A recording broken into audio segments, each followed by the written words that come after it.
That's my sister, Kenny said, pointing at a snake, a large snake leaving the room.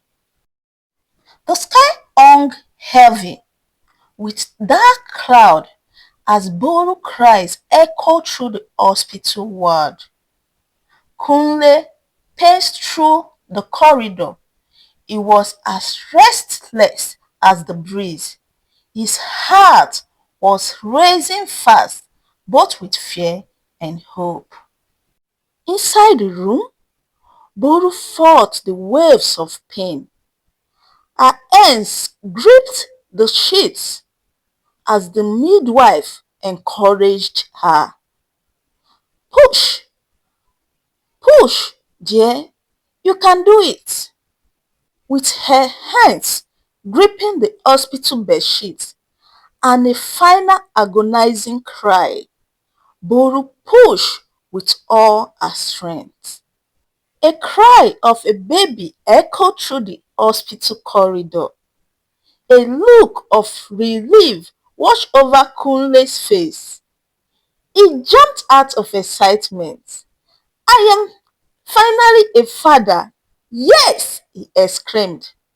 Back in the room, the smile of the midwife faded when she pressed her hands on Boru's swollen stomach.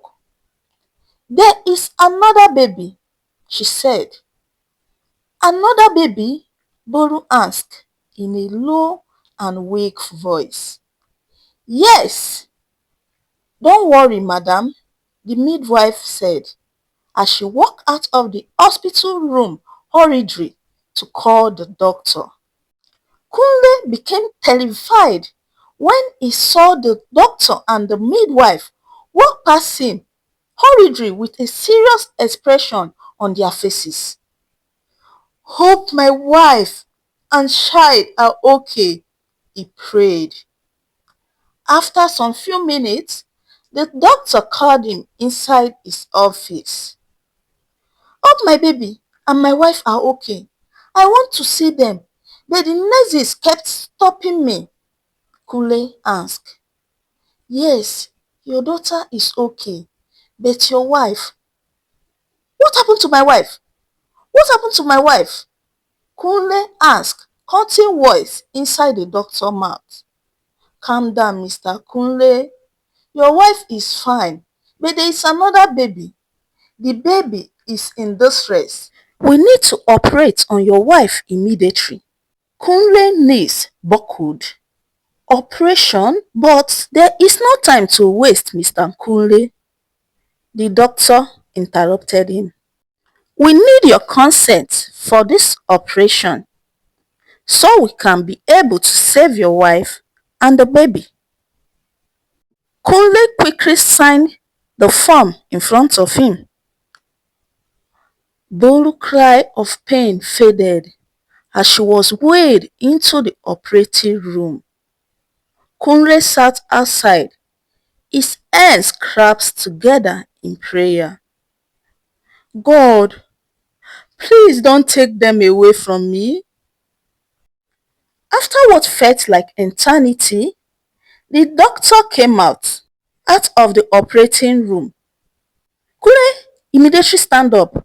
How is my wife? How is my wife? He asked. Your wife is fine. And your baby is also fine. Your second baby was twisted in the womb. And the placenta wrapped tightly around her. That is the reason of the operation. But both mother and child are okay now, the doctor said. Kunle was very happy. He is blessed with twins, a double blessing. After about 2 weeks in the hospital, Bolu was discharged and Kunle took her and the twins home. Kenny, the first baby, has a beautiful wide eyes, and Tenny, the second twin, has a dark and strange but beautiful eyes. Things were going very well and perfect for the family.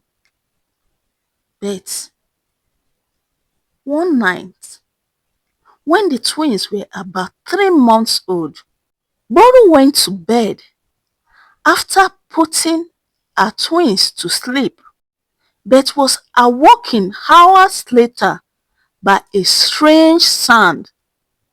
It sounded like a hissing sound of a snake.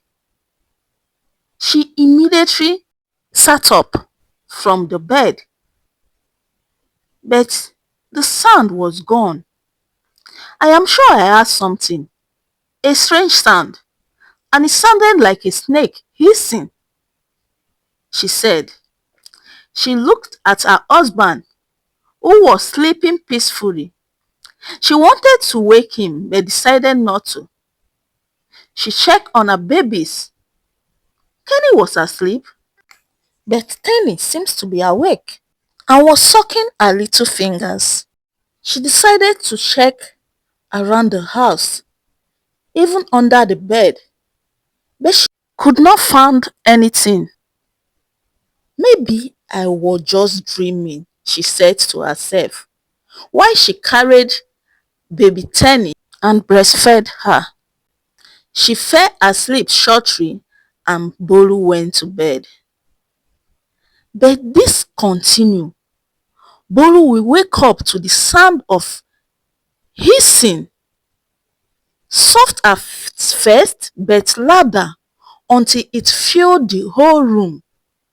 She would sit upright with her heart pounding, only to find the house still and silent. She felt something strange but could not place her finger on it.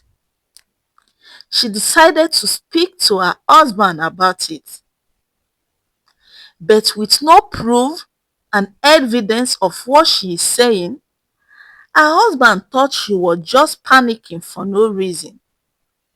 Though he decided to search the whole house by himself just for their safety, they could not find anything or any sign of snake around. Then one day, when the twins were about 5 months old, baby Tenny shifted into a snake in the presence of her twin sister, baby Kenny. Immediately baby Kenny saw this, she started crying. Bolu heard her cry from the kitchen and ran inside, but before she could enter inside the room, baby Tenny shifted back to a little baby. This continued. Anytime baby Tenny morphed into a snake form, her twin sister, baby Kenny, would cry uncontrollably. Bolu will feel her and try to comfort her and console her in different ways, but nothing seems to work. Nobody knows the reasons behind her cry. She was even taken to the hospital, but the doctor declared her fine and healthy.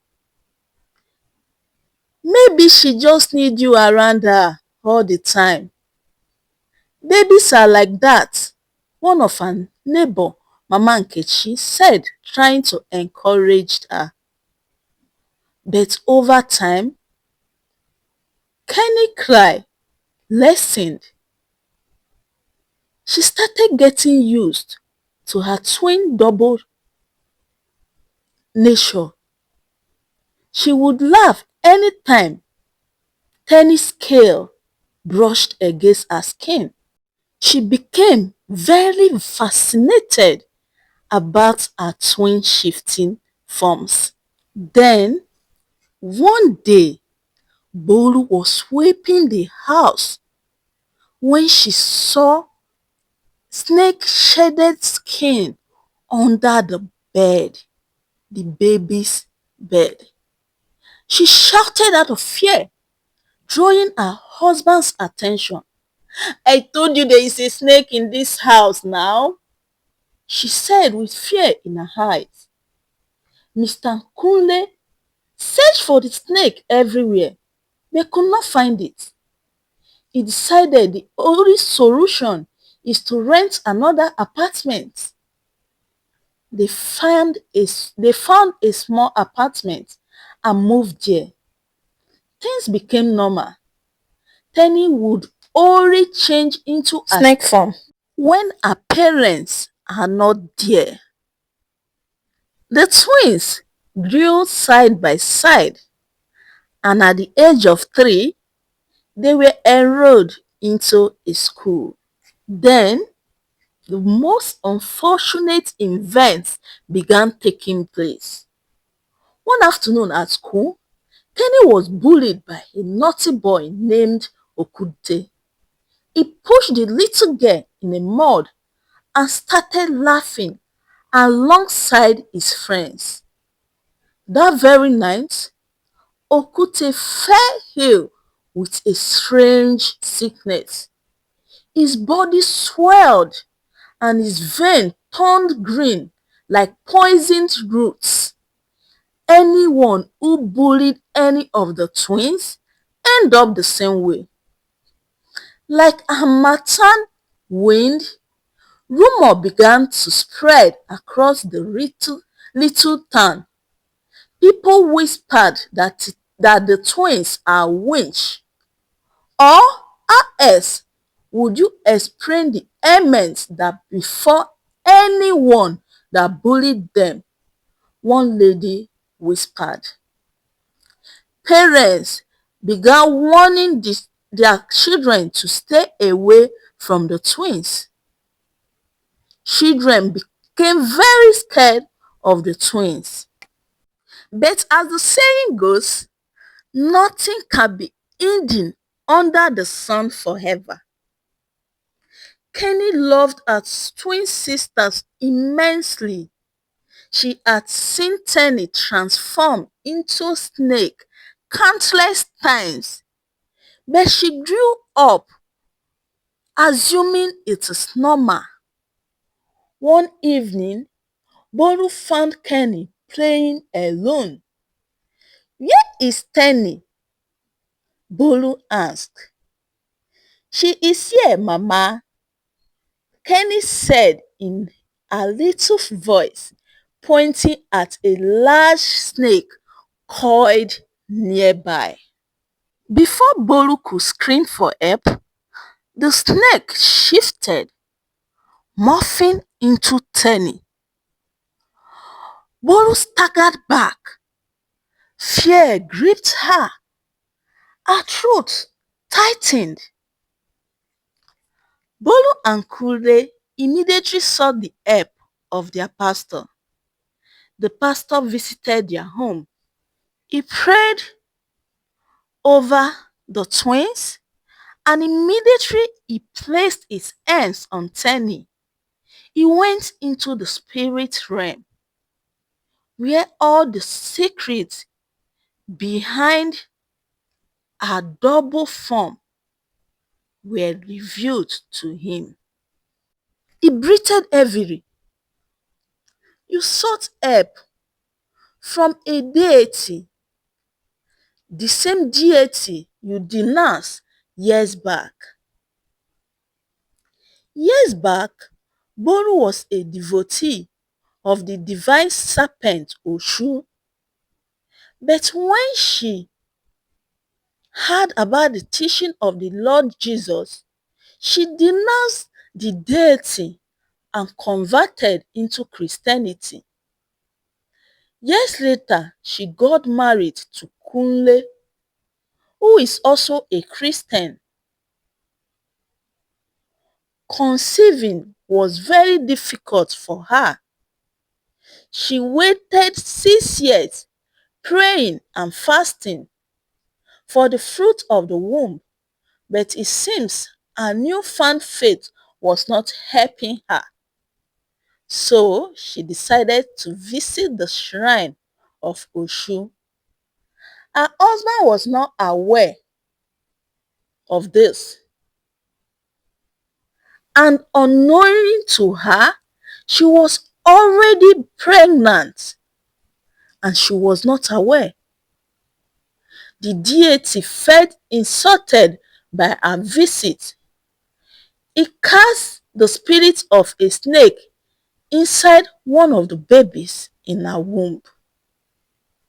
Kunle was surprised at the revelation. How could you? He asked his wife. Bolu cried. I never knew I was pregnant.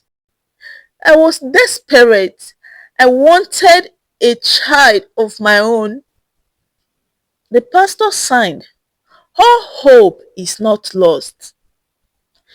The pastor led them into days of fasting.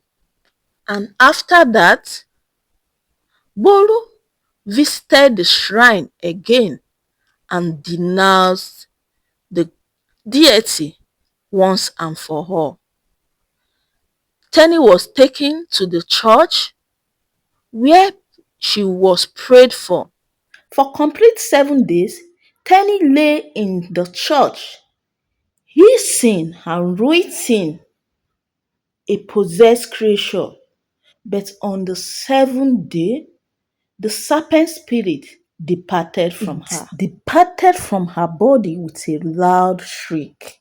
From then onward, this story is told from generation to generation, teaching us the importance of patience.